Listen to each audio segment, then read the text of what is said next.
fait de faire une hystérosalpingographie. C'est un examen que j'ai fait en cabinet de radiologie qui consiste à se faire injecter un produit pour voir si vos trompes sont bouchées, en gros. Ce qui pourrait t'empêcher de tomber enceinte, clairement. Donc, c'est trop flippant comme examen, mais au final, j'ai pas du tout eu mal. Donc, je tenais vraiment à le dire parce que c'est un examen un petit peu effrayant. Donc, tu t'allonges sur une table d'examen, une table normale, enfin, c'est en cabinet de radiologie, donc c'est pas du tout une table comme chez le gynéco ou quoi que ce soit. Euh, je crois qu'on te fait un nettoyage. Je me rappelle d'avoir eu un spray super froid, donc je sais plus trop ce que c'est. On t'insère une sonde au bout de laquelle je crois qu'il y a un ballon, je sais pas quoi, enfin ça gonfle à l'intérieur. Et on t'injecte vite un produit. Et ce produit, en fait, il chauffe, ça fait comme enfin, dans le meilleur des cas, ça fait comme une douleur de règle. Si ton utérus est contracté, ou c'est un peu bizarre comme ça, mais c'est très rapide. Donc, moi, je sais que j'ai eu vraiment peur, mais en fait, ça m'a pas du tout fait mal. Donc, voilà, on te met cette sonde, voilà. Et ensuite, ils prennent des clichés. Ils voient le produit circuler dans les trompes. Donc si le produit circule, ressort, c'est que tout va bien, tes trompes ne sont pas bouchées. Et si c'est pas le cas, donc là il y a une suite, donc c'est une intervention chirurgicale, je crois. Donc pour ma part, mes trompes n'étaient pas bouchées, mais je crois que donc ça fait un espèce de nettoyage et souvent dans les 3 mois on tombe enceinte. C'est ce qui se dit. Est-ce que c'est vrai? Est-ce que c'est pas vrai? Va savoir. Moi je suis tombée enceinte le mois suivant. Donc c'est peut-être vrai. Je me rappelle que le médecin m'a dit bon bah faut y aller maintenant. Donc bref, voilà. Donc je suis tombée enceinte. Donc je me rappelle, je croyais pas mes yeux. Donc j'ai fait plusieurs tests. Clear Blue, des tests à 99 centimes, des tests précoces. Enfin, j'ai fait plusieurs tests parce que je voulais voir si c'était pas un faux positif. Donc, du coup, j'ai fait plusieurs tests. Voilà. Donc, voilà, le test était positif. Donc, j'ai décidé de me rendre chez le gynécologue. Suite au test positif, j'ai été faire une prise de sang pour confirmer mon état. Une fois que j'ai été confirmée enceinte, c'est-à-dire que l'hormone humaine était bien sécrétée dans mon corps, je suis allée voir le gynécologue qui m'a fait une échographie pelvienne. Cette échographie a été faite à l'aide d'une sonde vaginale. Il m'a confirmé que j'étais bien enceinte. Et il m'a dit est-ce que vous savez qu'il y a 2 sacs? Il dit vous les voyez? Je lui ai dit oui. J'avais pas plus de réaction que ça. Et mon mari non plus. Enfin on s'est regardé comme ça. Et puis on n'a trop rien dit. Donc il a fait l'examen, il a terminé, etc. Il a daté ma grossesse. Donc j'étais enceinte vraiment le tout début. Parce qu'il m'a dit qu'on voyait l'embryon dans un des sacs et pas dans le deuxième. Donc je devais être enceinte, je crois, de 1 mois, même pas. Donc voilà, ce qui signifie que dans le second sac, c'était pas sûr qu'il y ait un bébé. Mais en gros, il m'a dit le sac est tonique. Donc en gros, c'est ok. Donc voilà. Suite à ça, j'ai eu un premier trimestre plutôt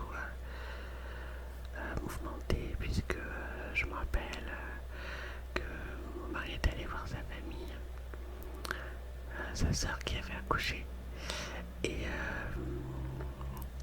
pendant qu'il était allé la voir, j'ai eu une grosse perte de sang, et du coup je l'ai appelé, je lui ai dit il faut qu'on aille à l'hôpital, je saigne.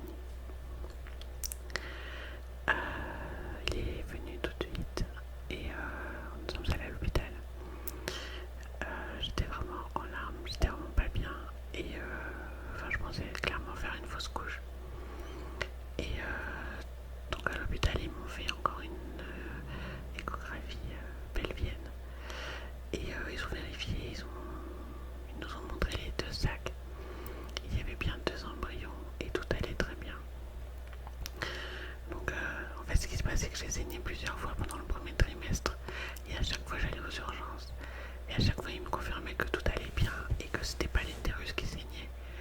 Donc personne ne savait trop ce qui m'arrivait. Moi, on me disait à chaque fois, vous inquiétez pas, tout va bien. Si jamais vous saignez de manière à remplir plusieurs protections hygiéniques, vous revenez nous voir, etc. Vous ne tardez pas. Mais là, si vous n'en remplissez pas plusieurs, c'est que ça va. Donc bon, c'est un peu difficile. Pas d'être rassurée, d'être sereine. Mais clairement, à chaque fois que j'ai saigné, je suis allée à l'hôpital. Donc en même temps, ça me permettait de vérifier que mes bébés allaient bien. Et c'était juste pas possible de rester comme ça, attendre que ça se passe, quoi. Un jour, je dormais à Paris. Je passais le week-end à Paris. Et donc j'avais perdu un caillot de sang. Et donc là, j'ai vraiment flippé. Donc j'ai tellement flippé qu'on est allé aux urgences de l'hôpital Trousseau. On était à côté. Et donc dans cet hôpital, ils m'ont fait un examen. Ils m'ont confirmé que les bébés allaient bien, mais par contre, ils ont enfin trouvé la cause du saignement. Il s'agissait de polypes sur le col de l'utérus. Un polype bénin. Et donc il était très certainement en train de se détacher et c'est la raison pour laquelle je saignais plusieurs fois sans raison. Donc ils m'ont dit, vous inquiétez pas, c'est totalement bénin, tout va bien. Voilà. À partir de ce moment-là, j'étais rassurée et on a pu poursuivre la grossesse. Donc au niveau de mes symptômes, c'est à peu près tout ce que j'ai eu. J'ai été fatiguée dès le début. Je m'y attendais pas à ce type de fatigue. C'est le genre de fatigue contre laquelle on ne peut pas lutter, tout simplement. Donc j'avais mal en bas du ventre et j'étais vraiment épuisée. C'est-à-dire que même quand je marchais, ça me faisait mal. Enfin, c'était trop bizarre. Donc le médecin m'a arrêté. Il n'a même pas cherché à comprendre. Il m'a dit, ah bah non, reposez-vous. C'est une grossesse à risque. Donc vous en faites le moins possible. Donc voilà, il m'a arrêté au bout du deuxième mois. Voilà. J'ai pas eu de nausées, j'ai rien eu de spécial. Vraiment, ça s'est passé très bien tout le premier trimestre. Voilà, juste des tiraillements en bas du ventre, des saignements et de la fatigue. C'est absolument tout ce que j'ai eu. J'ai pas eu d'envie particulière. Enfin voilà, vraiment mon premier trimestre, à part les saignements et la fatigue, on peut dire que ça a été, parce que c'est vrai que quand vous vomissez, je sais pas, tous les jours, plusieurs fois par jour, je pense que c'est quand même complètement dingue. Alors au niveau de mes jumeaux, donc il y avait 2 ovules qui ont été fécondés par 2 spermatozoïdes. Ce sont donc des faux jumeaux. Donc c'était une grossesse bicoriale, biamniotique. Donc les faux jumeaux peuvent être du même sexe ou de sexe opposé. Donc là, c'est-à-dire qu'ils ont eu deux poches et 2 placentas différents. Donc là, en l'occurrence, j'ai une fille et un garçon. Donc ce sont des frères et sœurs qui ont une ressemblance, mais qui ne sont pas identiques. Et croyez-moi, ils sont vraiment très différents. Mais je vous parlerai de ça dans une autre vidéo.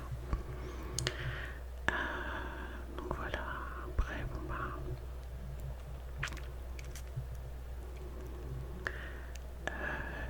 on a fait l'annonce à nos proches très rapidement.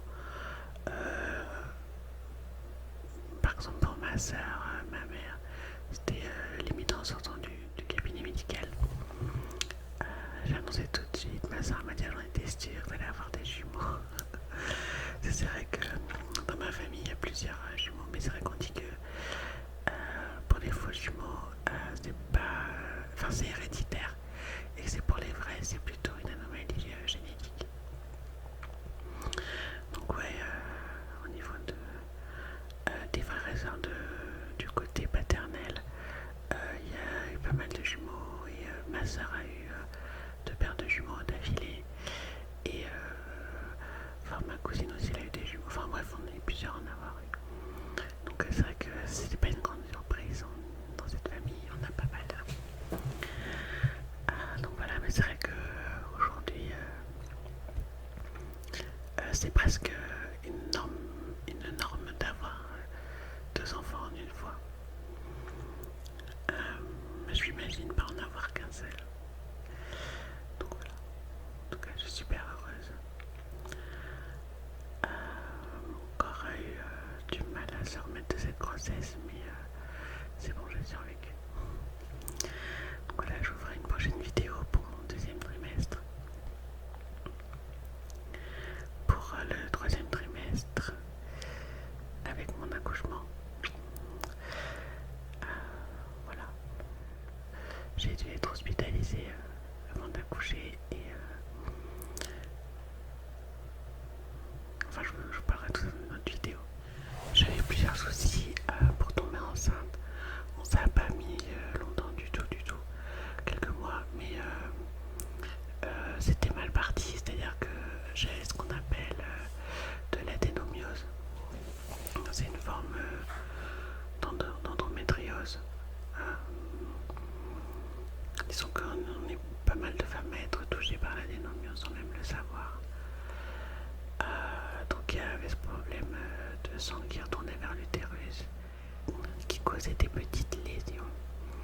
Donc ça c'était pas terrible. Il y a le fait que j'ai des kystes sur chaque ovaire. Donc ça n'empêchait pas, mais ça n'arrangeait pas forcément.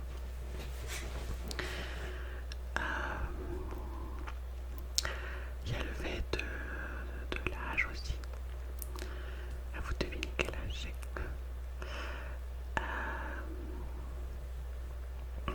Enfin, il y avait pas mal de facteurs qui ont fait que c'était pas évident, enfin c'était mal parti pour tomber enceinte. C'est la raison pour laquelle le docteur m'a dirigé vers une hystérosalpingographie et fait tous les examens nécessaires. Mais au final, je suis tombée enceinte très vite. Alors du coup, comme j'avais des kystes sur les ovaires, donc le docteur m'a demandé d'aller voir un spécialiste, mes radiologues, juste pour les analyser, etc. En fait, ça a été vraiment une horrible histoire. On s'est rendu à ce cabinet d'aller voir ce médecin qui m'a fait une échographie, qui a eu vraiment beaucoup de mal